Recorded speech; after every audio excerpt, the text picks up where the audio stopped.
Bismillahirrahmanirrahim. Assalamualaikum warahmatullahi wabarakatuh. Perkenalkan, saya Hajratul Aswad, Stambuk 0832219071 dari kelas C4 Angkatan 2019, Program Studi Agribisnis, Fakultas Pertanian Universitas Muslim Indonesia. Baiklah, pada video kali ini saya akan memaparkan tentang global warming, dampak global warming, dan kearifan lokal yang mampu mengurangi global warming, guna untuk memenuhi tugas kelima mata kuliah kearifan lokal dan modal sosial. Global warming adalah proses meningkatnya suhu rata-rata atmosfer, laut, dan daratan di planet ini. Pemanasan global juga bisa diartikan sebagai naiknya suhu bumi secara menyeluruh, ditandai dengan es di kutub yang mencair dan temperatur di berbagai tempat di seluruh dunia yang cenderung naik. Pemanasan global adalah fenomena yang lebih umum dari perubahan iklim, yang mengacu pada perubahan yang menentukan iklim.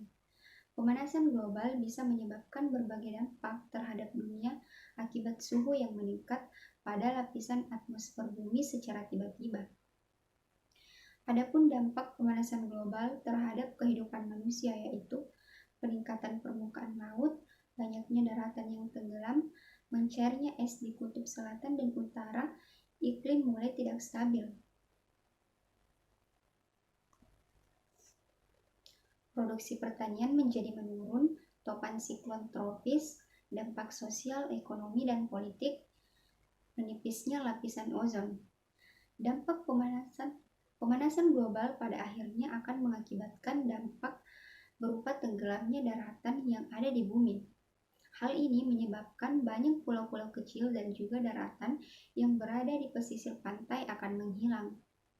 Pemanasan global yang terjadi di Indonesia berdampak serius pada perubahan iklim yang tidak menentu, misalnya perubahan awal musim kemarau dan musim penghujan. Adapun kearifan lokal yang saya ketahui yang mampu mengurangi global warming, yaitu kearifan lokal ilmu 3 hutan dari suku Sakai di Riau. Bagi suku Sakai di Riau, hutan adalah harta yang harus dirawat sebaik-baiknya. Suku Sakai membagi wilayah hutan mereka menjadi 3 bagian, yaitu hutan adat, hutan larangan, dan hutan perladangan. Di hutan adat, penduduk hanya boleh mengambil rotan, damar, dan madu lebah tanpa menebang pohonnya. Sedangkan hutan larangan sama sekali tidak boleh diusik.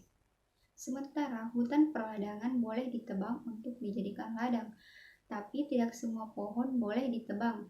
Misalnya pohon sialang yang menjadi tempat bersarangnya lebah madu.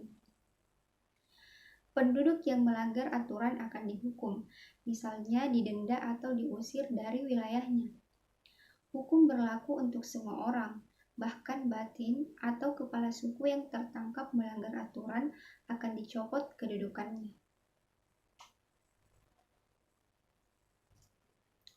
Itulah yang dapat saya jelaskan mengenai global warming atau pemanasan global, dampak, dan kearifan lokal yang mampu mengurangi global warming. Terima kasih. Wassalamualaikum warahmatullahi wabarakatuh.